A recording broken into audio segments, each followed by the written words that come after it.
안녕하세요. 미술사가 담지 못한 그림 이야기 이충렬입니다.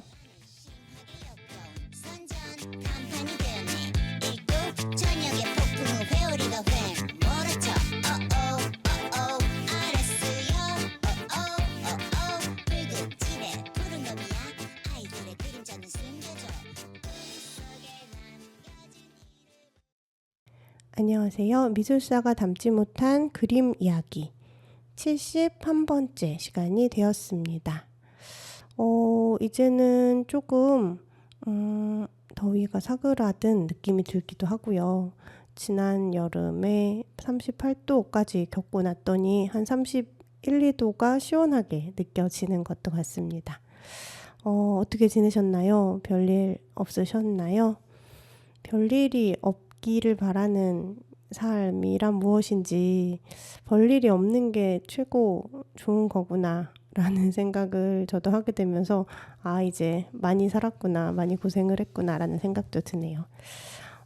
미술사가 담지 못한 그림 이야기 71번째 뮤지션은 전소영 님이십니다. 21번째 뮤지션을 50번을 기점으로 다시 들려드리는데요. 그때도 느꼈지만 진짜 세월에 따라, 시대에 따라 정서가 너무너무 많이 바뀌었구나. 그리고 멜로가 불가능한 시대를 살다 보니까 20세기에 감정, 멜로가 엄청 충만하고, 연애하는 건 뭐 사랑을 고백하고 받고 뭐 설레고 헤어짐, 이별의 아픔을 느끼고 막 이랬던 때가 정말 20세기구나. 그 감정의 과잉 뭐 이런 것들이 또 새삼스럽게 느껴지기도 합니다. 그쵸? 지금 우리 최근을 생각해보면 그죠? 그런 진한 감정 같은 걸 느낄 일이 별로 없는 것 같다는 생각이 들어서 전소영님의 진한 감정이 담긴 목소리 첫 곡으로 지금은 헤어져도 들려드리겠습니다. 들려드릴게요.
네, 전소영님의 지금은 헤어져도 들으셨습니다.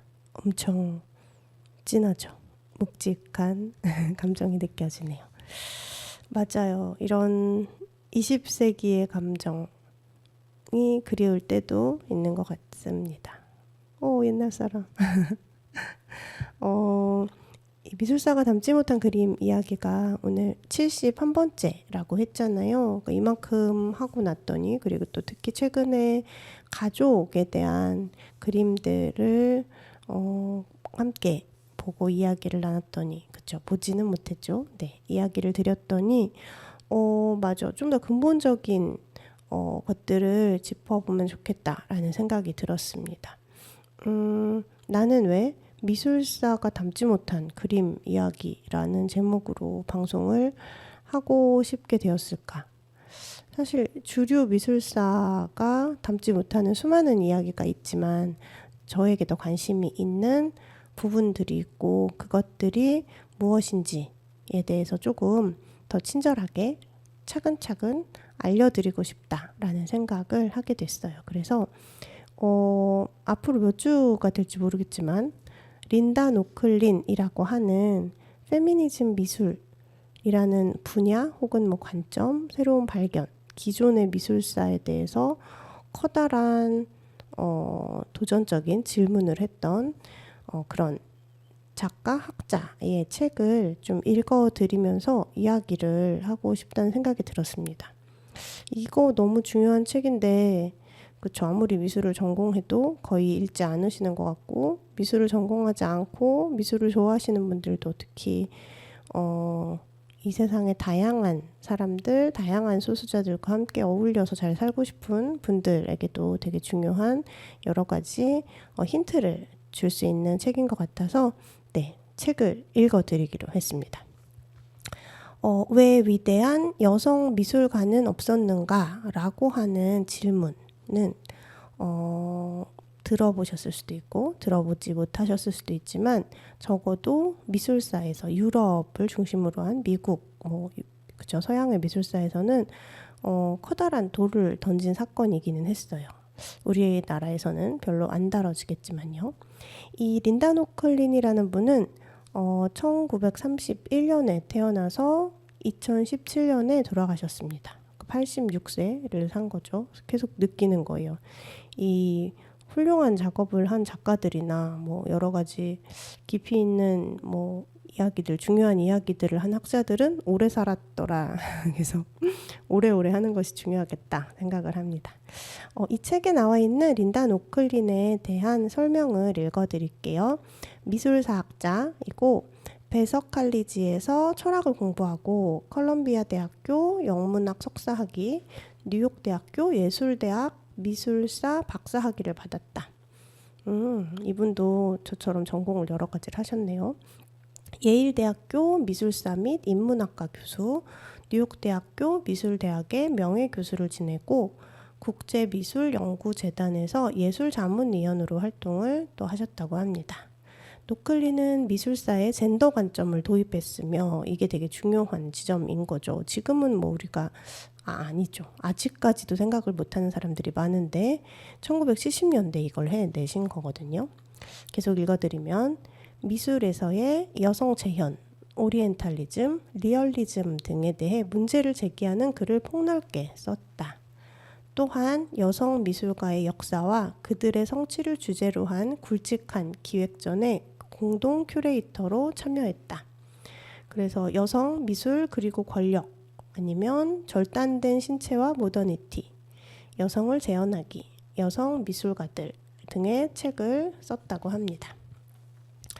페미니즘 미술사는 린다 노클린의 획기적인 논문으로 시작되었고, 이 논문은 오늘날 모든 예술 감상의 기본 원칙이 되었다 라고 쓰여 있지만, 사실 저는 이 부분에서 슬픔을 느낍니다. 아직 그렇지 못한 것 같아요. 계속 읽어드릴게요. 도전적인 동시에 계몽적이며 매력적인 이 글은 독자 스스로 의문을 제기하고 새로운 방향을 설정하게 한다. 노클린은 왜 여성 미술가들이 위대한이라는 퇴색한 용어 그 자체로 묘사되지 않았는지를 다투는 대신에 남성 위주의 천재를 만들어낼 수밖에 없었던 미술계의 기본 가정들을 드러내 위대함이라는 개념을 해체했다. 이 글에서 노클리는 미술사 사상에서 백인 남성의 관점을 정설로 여기는 것이 도덕적 오류일 뿐만 아니라 지적인 차원에서도 오류임을 드러낸다. 너무 멋지죠? 사실 아직까지도 기존의 이데올로기로 기존의 가치관, 기존의 전제 하에서의 어떤 성공과 성취를 하려고 하는 페미니스트들이 많은데 1970년대에 그것을 쟁취하기보다 그걸 해체하는 시도를 한 거예요. 너무 멋지지 않나요? 계속 읽어드릴게요. 이번 책에서는 노클린의 영향력 있는 논문 발표 50주년을 기념함과 동시에 30년 후 스스로 재평가하는 글을 함께 소개한다. 퀴어 이론, 인종과 포스트 콜로니얼 연구와 더불어 페미니즘이 번성하는 시대에 쓰인 왜 위대한 여성 미술가는 없었는가 30년 후는 완전히 새로운 규범을 출현을 인상적으로 반영하며 루이스 부르주아, 신디 셔먼 등 많은 미술가를 통해 여성의 위치와 미술의 관계를 열정적이면서도 정밀하게 진단한다. 한때 응집된 구호가 되어 사회와 문화에 울려 퍼진 왜 위대한 여성 미술가는 없었는가라는 질문은 여전히 시급하다. 2015년에 노클린이 말했듯 아직 갈 길이 멀기 때문이다. 라는 것이 이제 왜 위대한 여성 미술가는 없었는가 30년 후의 글을 아트북스라는 서점이 아니죠. 출판사에서 2021년에 번역해서 낸 책에 맨 처음에 쓰여 있는 노클린에 대한 설명과 이 책의 의미였습니다. 네, 이 정도에서 또 노래를 듣고 오는 게 좋을 것 같아요. 전소영님의 노래 Killing Me Softly with His Song. 역시 영어는 너무 발음이 안 돼요. 어려워요. 들려드릴게요.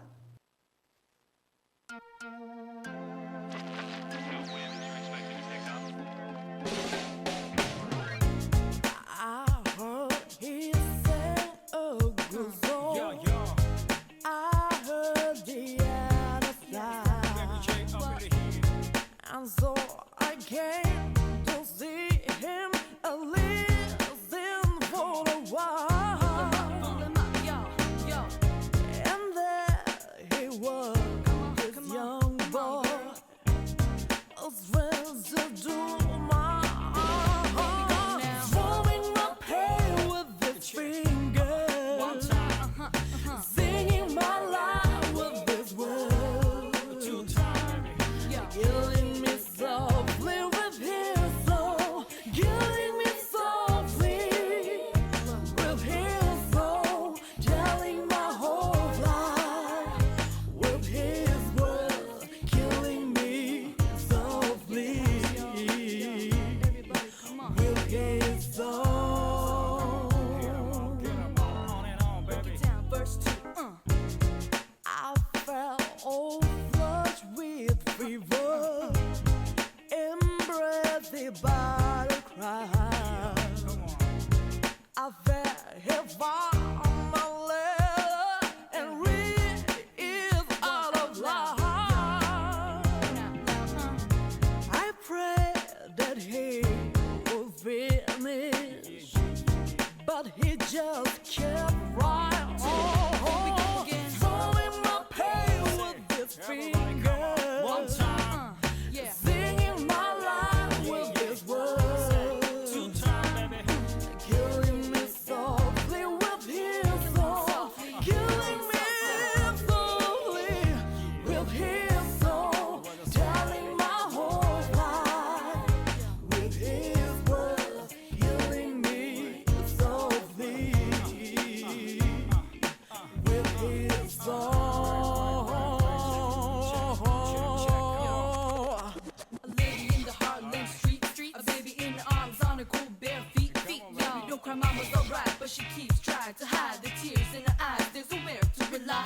From an old cafe, a kid is strumming her own pain, and the young kid plays an old tune she used to play. 1, 2, 3 on the picture and the melody, the memories and remedy that goes on after history. Oh,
네, 전소영님의 Killing Me Softly with His Song 들으셨습니다.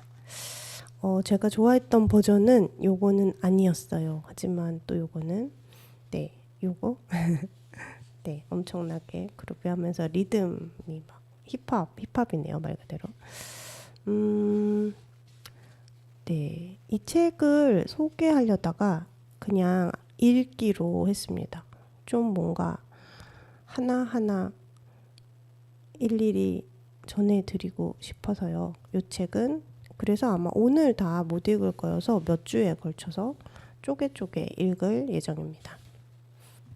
네, 점점 책을 안 읽게 되는 시대인데 읽어드릴게요.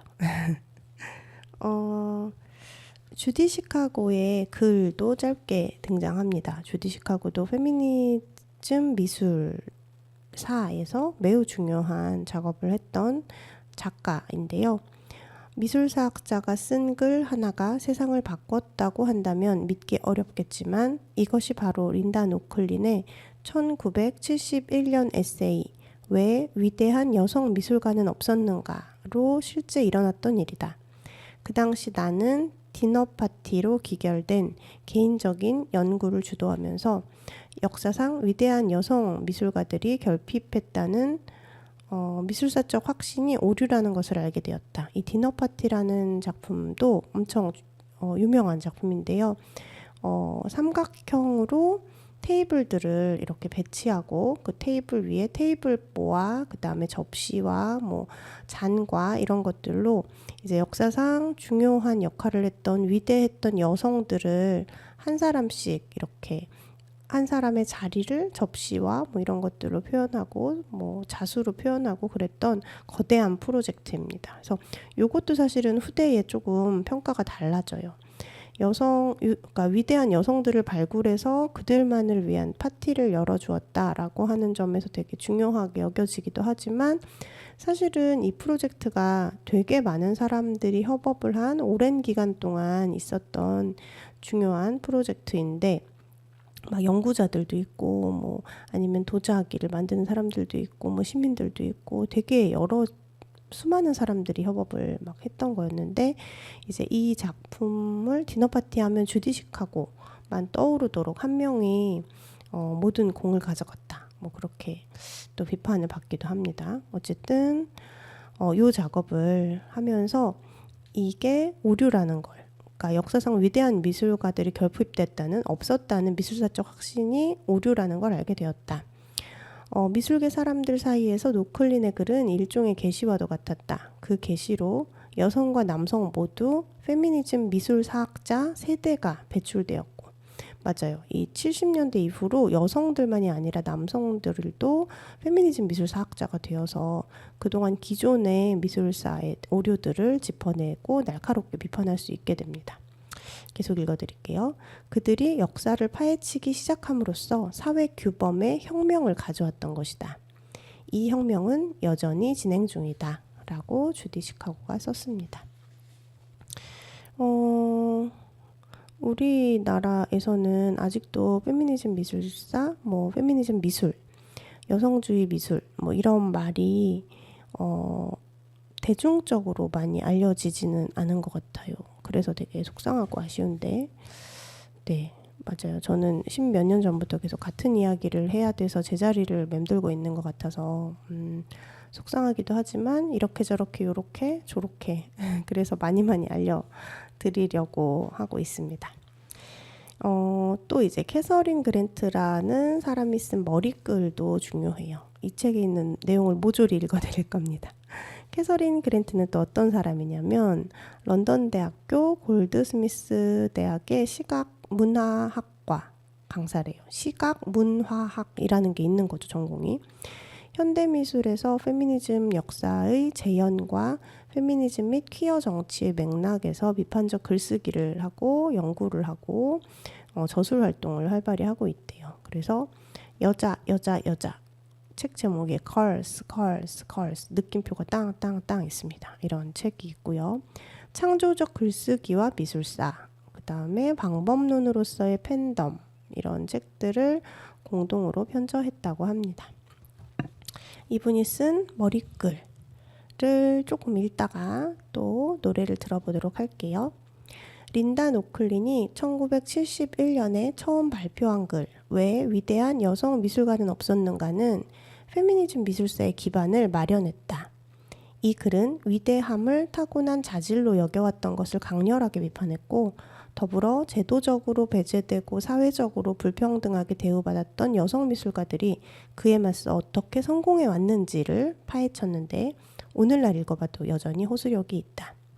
여러 평론이 밝혀왔던 것처럼 여성 미술가는 위대한 미술가와 마찬가지로 역사적으로 구성된 용어이다.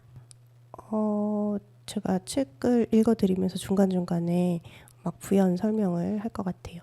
여성 미술가.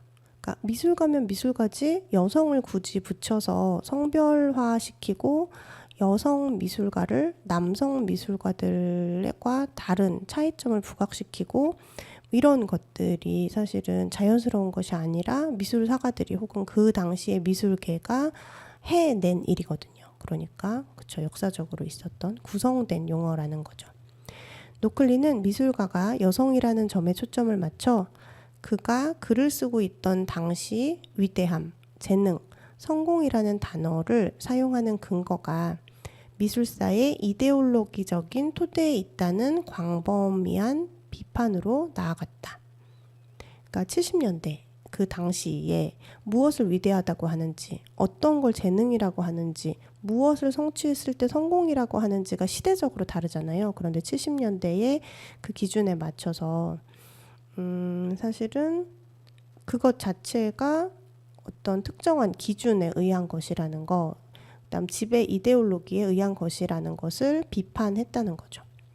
노클린의 표현대로 대부분의 학문에서 학자의 중립적인 입장이라는 것은 실제로는 백인 남성의 위치를 자연스럽게 받아들인 결과였다.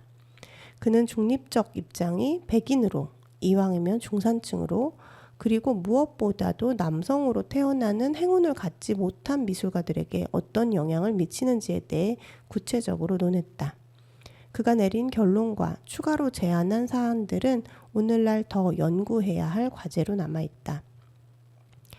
출판된 지 50년이 지난 후 노클린의 글은 페미니즘 작가, 예술가, 큐레이터들에게 시금석이 되었다. 미술이나 미술사 학부 과정에서는 창조성과 위대함을 고려할 때 여전히 만연하고 있는 구조적 불평등과 환상을 계속해서 논의의 시작에 놓는다. 왜 위대한 여성 미술가는 없었는가라는 제목은 2017년 디올 패션쇼에서 티셔츠에 새겨질 정도로 대중문화에 스며들었고 노클린의 글은 아름다운 제본으로 관중에게 배포되었다.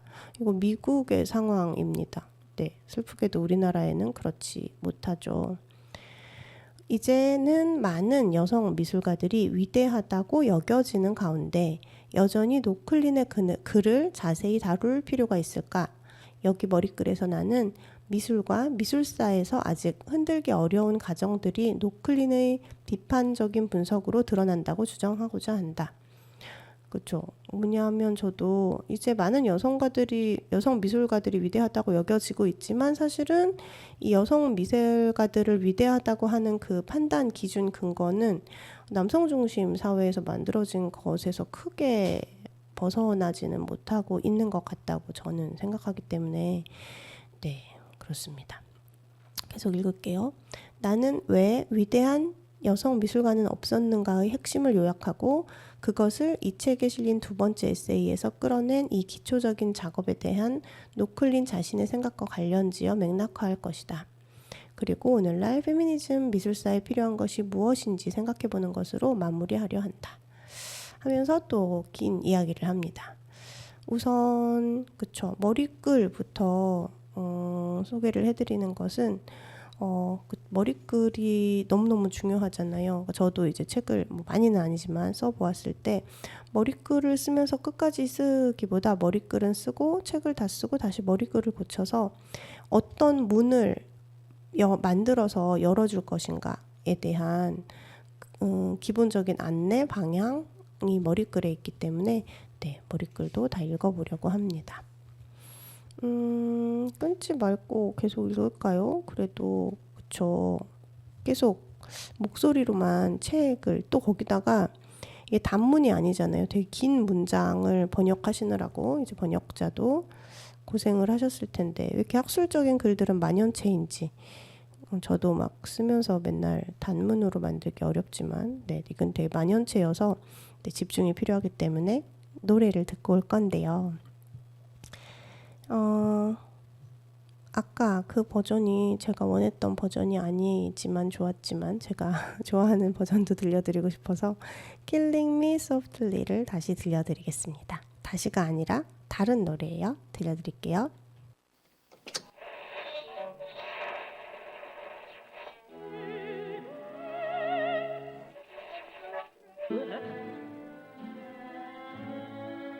I'm a fool to want you.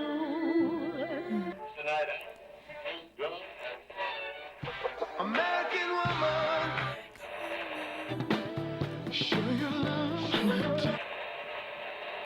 Quand il me prend dans ses bras, qu'il me parle tout bas.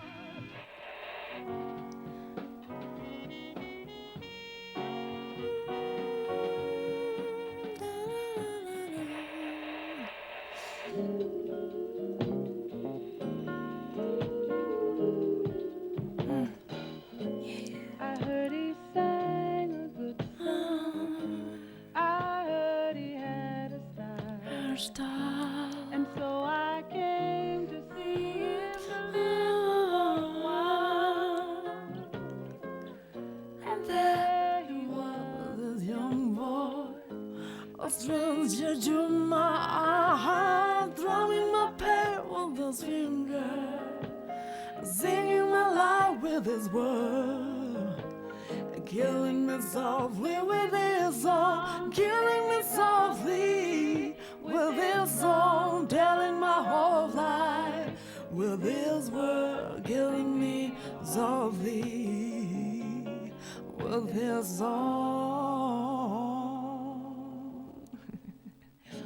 La la la la la la la la la la.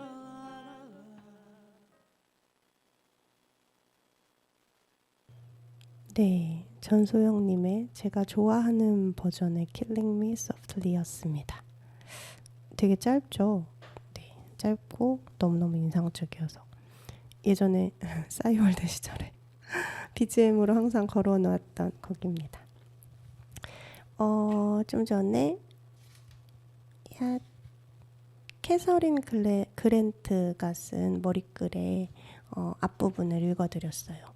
이 50년이 지났지만, 그러니까 물론 린다 노클린이 1971년에 쓴 그 글이 여러 분야에 영향을 미치고 대중적으로도 알려졌지만 그럼에도 불구하고 아직도 미술사 그리고 미술에서 어떤 가정들은 여전히 굳건하게 남아있기 때문에 다시금 이 캐서린 그랜트가 이 책을 쓴다고 하였습니다.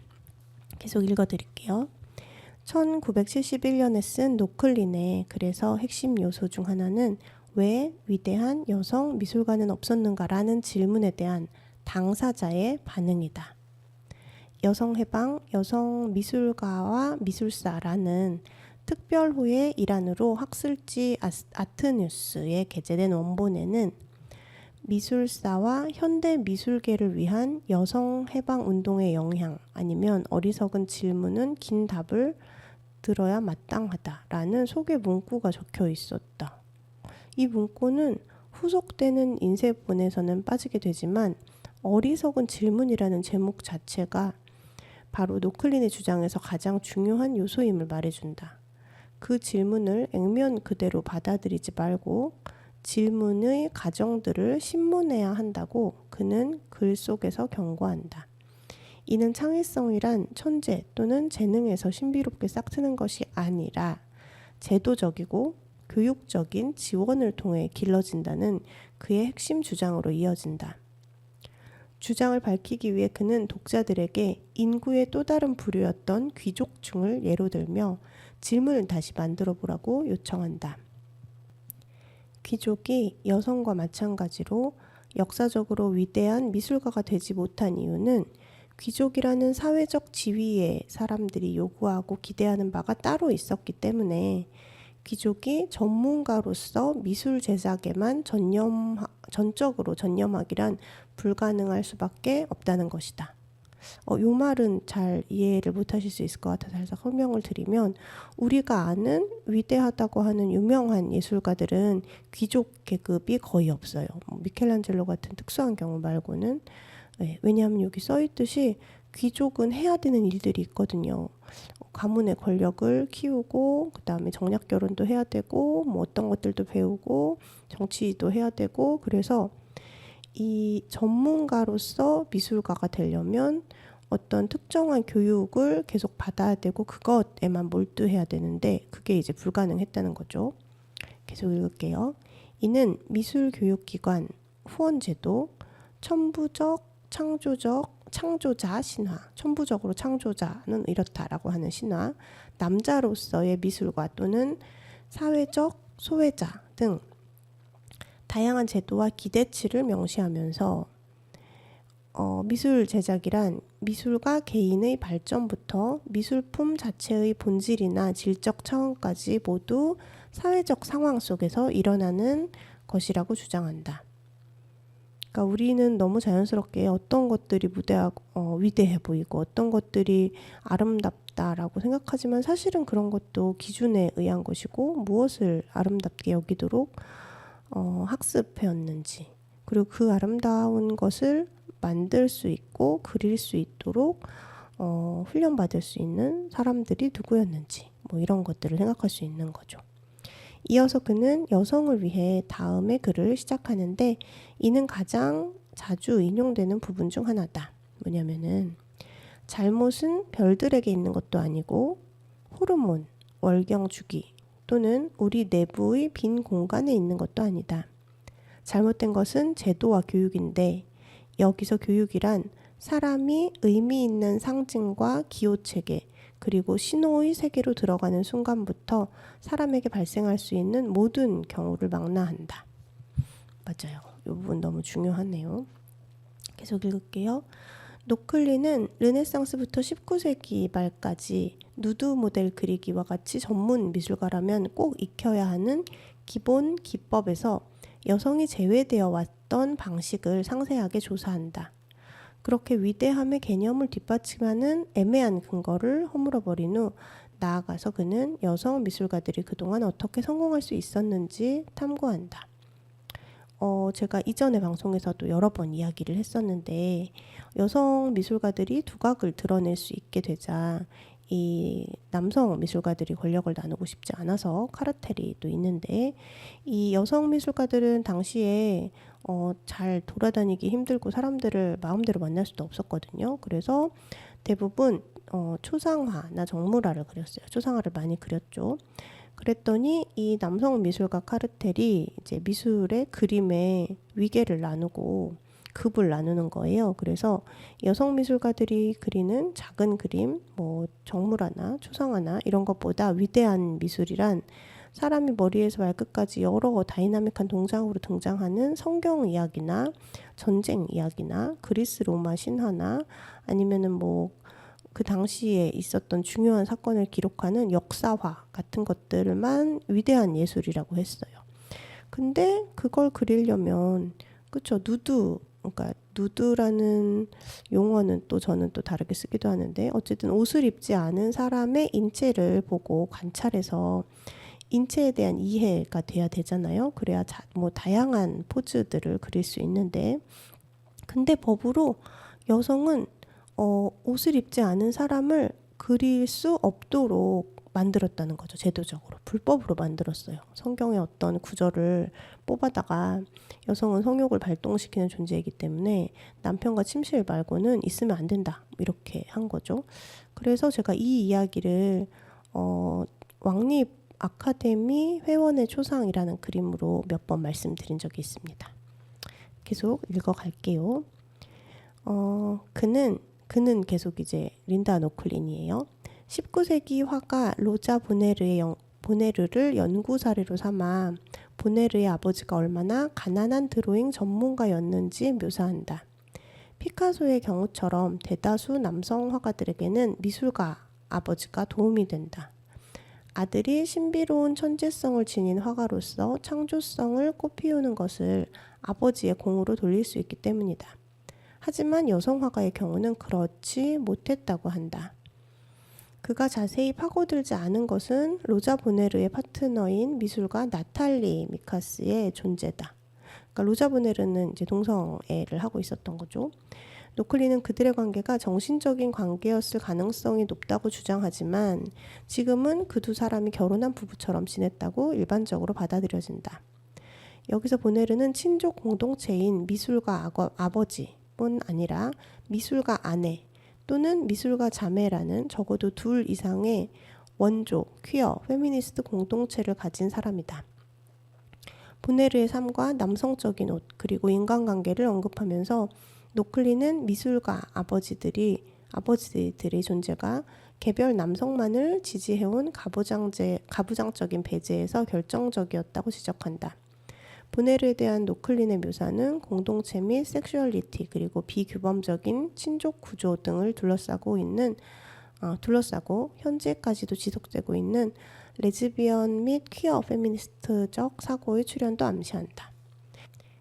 이 로자 보네르라고 하는 화가의 그림도 이제 다른 회차에서 제가 말씀드린 적이 있는데 엄청나게 커다란 그림을 그렸어요. 그러니까 마시장에서 말들 되게 역동적인 말의 모습과 그 말을 잡고 있는 사람들을 그렸는데 크기가 5m가 넘습니다. 그러니까 가로로 긴 그림인데요. 가로 폭이 506.7cm, 높이가 244.5cm로 되어 있어요. 상상해보면 엄청 큰 그림이죠. 그런 그림은 여성은 그릴 수 없다고 했었는데 그걸 그려낸 거예요. 그리고 이 제작 연도가 1852년에서 55년으로 나오는데 사실은 로자 보네르가 그러면 여성 중에 특이해가지고 원래 여성들은 그런 거대한 위대한 역동적인 사람이 막 들어가 있는 그림을 그릴 수 없는데 특이하게도 그렸다라기보다 사실은 다른 여성 화가들은 마시장에 갈 수가 없었어요. 여성들에게 금지된 공간이기 때문에. 그런데 로자 보네르는 이 그림을 그리기 위해서 남성 옷을 입고 그리고 관청의 허락을 받아서 마시장에 가서 봤기 때문에 그런 곳에 갈 수 있었기 때문에 이런 그림을 그릴 수 있었다고 합니다. 네, 그리고 그쵸. 레즈비언 및 퀴어 페미니스트 공동체가 있었기 때문에 아내는 없지만 또 아버지는 없지만 공동체의 힘을 받아서 자신의 능력을 드러낼 수 있었던 거죠. 노클리는 계속 읽어드릴게요. 보네르 같은 성공한 여성 미술가들을 논하면서 그들이 비록 미켈란젤로나 피카소 수준의 미술계 슈퍼스타는 아니었을지라도 13세기 조각가 사비나 본 슈타인바흐에서부터 20세기 캐테 콜비츠나 바버라 헤비즈 같은 미술가에 이르기까지 여성 미술가들입니다. 수세기에 걸쳐 자신들의 설 자리를 마련해 왔다는 결론을 내린다. 나중에 쓴 글과 후속 비평에서는 남성적이고 서구적인 슈퍼스타덤이란 제2차 세계대전 이후의 시대에나 적합한 개념이라는 점을 밝히고 있다. 또 더 나아가 1981년부터 로지카 파커와 그리젤다 폴록이 쓴 중요한 저서 옛 거장들, 여성 미술 그리고 이데올로기라는 책이 있어요. 이것은 여성 미술가들이 글쓰기와 전시회에 참여해 왔다가 모더니즘이 발행하는 20세기 들어서부터 미술사에서 지워져 버렸다고 주장한다.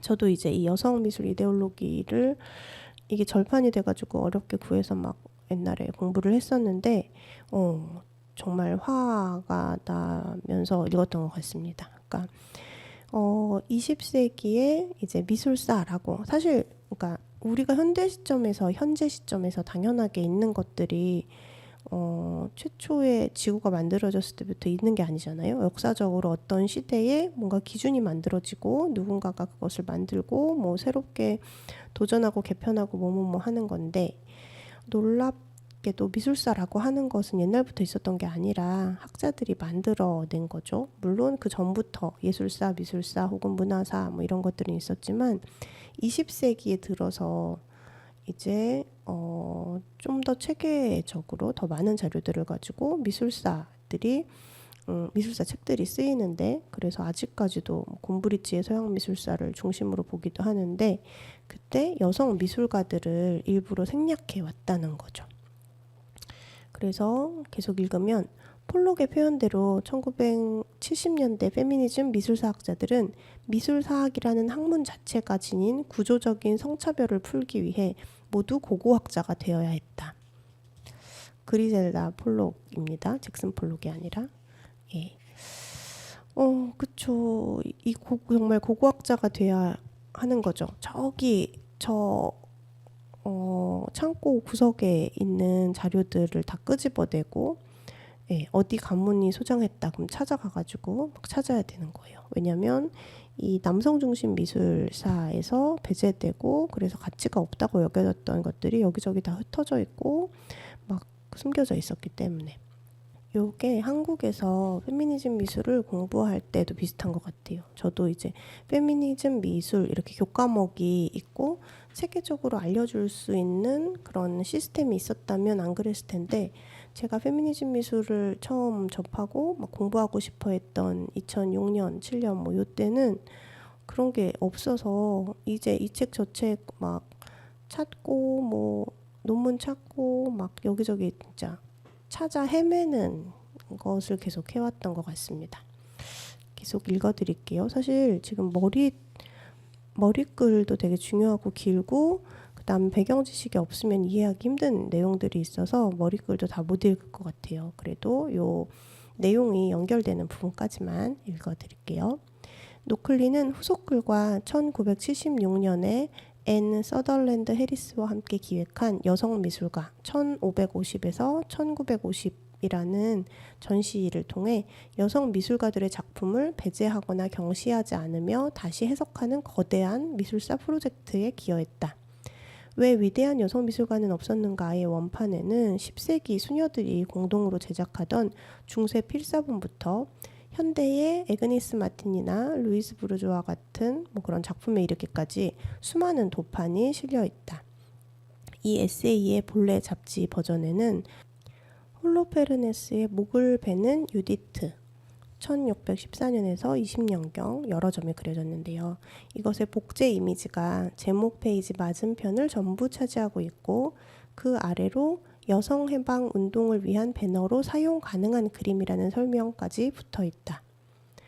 홀로페르네스의 목을 베는 유디트는, 이것도 제가 방송에서 여러 번 소개해드렸던 것 같은데, 이 유디서라고 하는 천주교에는 들어있고 개신교에는 들어있지 않은 구약 성경의 이야기인데, 이스라엘 민족을 지킨, 이스라엘 민족을 위기에서 구원한 유디트라는 여성이 적장인 홀로페르네스의 목을 베어서 그것을 널리 알리도록 성벽 높은 곳에 효수하는 사건이 있었는데, 그러니까 그 성경에 들어있는 이야기인데, 그것을 남성 화가들은 이제 목을 베는 행위의 주체로서 뭐 용사 같은 유디트가 아니라 어떻게 장군이 술을 그렇게 많이 먹고 골아떨어졌을까, 유디트가 얼마나 예뻤을까, 어떻게 성적으로 유혹했을까를 상상해서 판무파탈로서 그린 것들이 되게 많아요.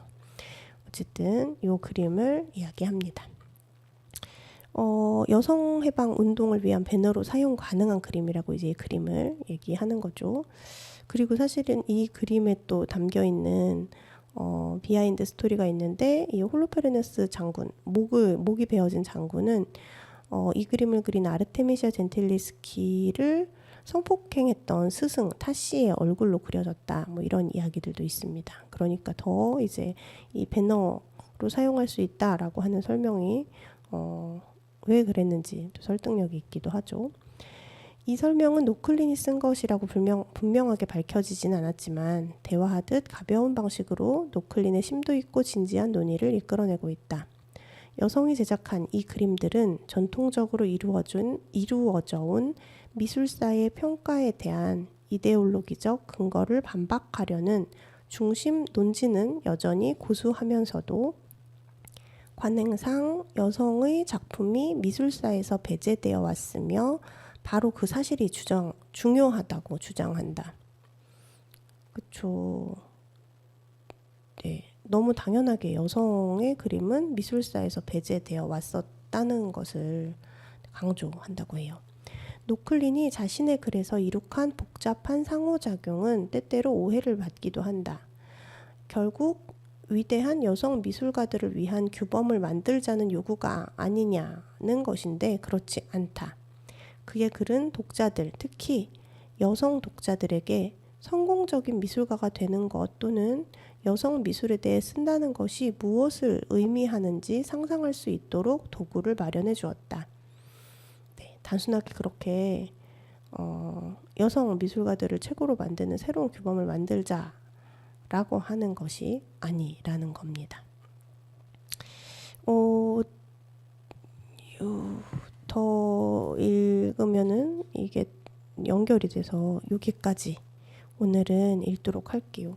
세상에나 페이지 수로 15쪽입니다. 네, 되게 작은 문고판으로 나와 있는데 사실은 그쵸, 이 배경 지식이 없으면 무슨 말을 하는지도 모르게끔 쓰여 있어요. 저도 네, 우선 제가 학문적으로 깊이 있는 사람이 아니고 추상적이고 어려운 개념 잘 모르기도 하고 그리고 무엇보다 많은 사람을 소외시키는 그런 막 것들을 좋아하지 않아서 그럼에도 불구하고 켜켜이 쌓인 역사와 배경과 그런 것들을 딛고 그 다음을 이야기할 수밖에 없는 것들이 있기 때문에 이 책은 미술사가 담지 못한 페미니즘 미술, 다른 사실은 더 많은 다양한 시각을 담은 미술들이 소외되어 온 역사에 대해서 정면으로 비판하는 첫 번째 글, 시금석이 된 글을 담고 있기 때문에 네, 몇 시간에 걸쳐서라도 꼭 소개를 해드리고 싶은데 오늘 들으셨듯이 아시겠지만 너무 문장이 길고 또 번역한 글이어서 그리고 배경 지식 같은 것들도 필요해서 그냥 읽기는 너무 어려운 책인 것 같아서 저의 짧은 지식이나 배경 아는 것들을 덧대어서 설명드리면서 이렇게 읽어 나가도록 하겠습니다. 계속 생각해요. 저는 왜 이렇게 페미니즘과 미술을 양쪽 손에 잡고 이것을 계속 연결하고 싶은가? 왜냐하면 저에게는 너무나 당연히 연결되는 이것이 우리 사회에서는 너무 따로 놀고 있는 것 같다고 느끼기 때문이에요. 물론 벌써 지금은 2025년이나 되니까 스스로 페미니스트 정체성을 가지고 예술 활동을 하는 분들이 많이 있지만 스스로 저는 페미니스트로서 작업을 합니다 라고 말을 할 수 있는 또 환경이 안 되거든요. 정체성을 막 숨겨야 돼요. 막 페미니스트인 것만으로도 공격을 받아요. 그래서 네, 저처럼 그냥 잃을 게 별로 없어서 여성주의 현대미술가다라고 스스로 여성주의를 앞세우는 사람이 더 많아졌으면 좋겠기도 하고 또 왜 그럴 수밖에 없는지를 설득하고 알려드리고 싶어서 네, 이렇게 방송도 하고 이제는 하다못해 이 가장 기본 교과서 같은 책을 들고 와서 여러분께 소개해드리고 있는 것 같아요. 저 너무 외로운가 봅니다. 네. 더위가 많이 수그러들었지만 아직도 덥죠. 덥고 습합니다. 건강 잘 돌보시고요. 또 이런 고민이 있어요. 그래서 건강한 것만을 너무 중심에 두고 있으면 이미 건강하지 않은 몸, 건강이 무엇인가를 이야기하면 끝도 없겠지만 다양한 몸들이 다양한 상태로 그대로 안전할 수 있었으면, 존중될 수 있었으면 하면서 그래도 몸과 마음을 잘 돌보실 수 있다면 몸과 마음을 잘 돌보시다가 다음 주에 만났으면 좋겠습니다. 이 방송은 방송통신위원회 방송통신발전기금의 지원사업을 통해 제작되었습니다. 한 주 동안 즐겁고 행복한 순간들 많이 발견하시기를 바라고요. 마지막 곡을 틀어드리면서 인사를 드릴게요. 마지막 곡은 전소영님의 찐한 감성을 제대로 느낄 수 있는 곡입니다. 노비타 들으시면서 오늘 하루 잘 마무리하시고요. 다음 주에 만나 보도록 할게요. 안녕.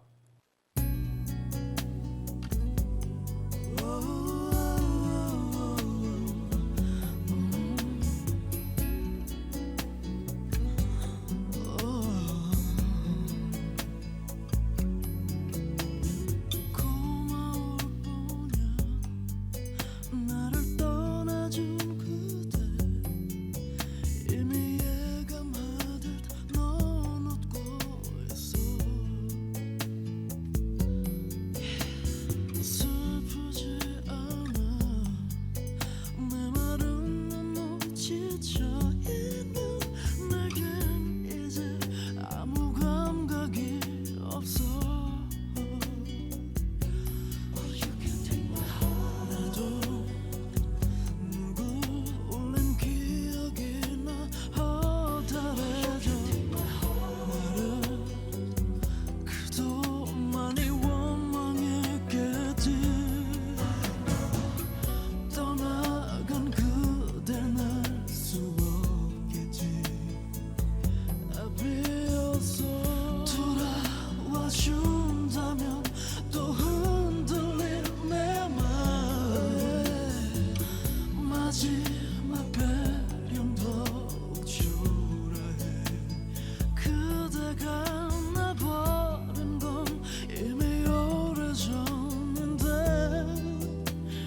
나를 걱정해 슬프지 않아 남은 정에 우는 저 가뿐 더 이상 느낄 아픔도 없어 나도 누굴 울린 기억이 나 허탈해져 나를 그도 많이 원망했겠지 떠나간 그댈 알 수 없겠지 비어서 돌아와 준다면 또 흔들릴 내 맘 마지막 배려는 더욱 초라해 그대가 날 버린 건 이미 오래전인데 나를 걱정해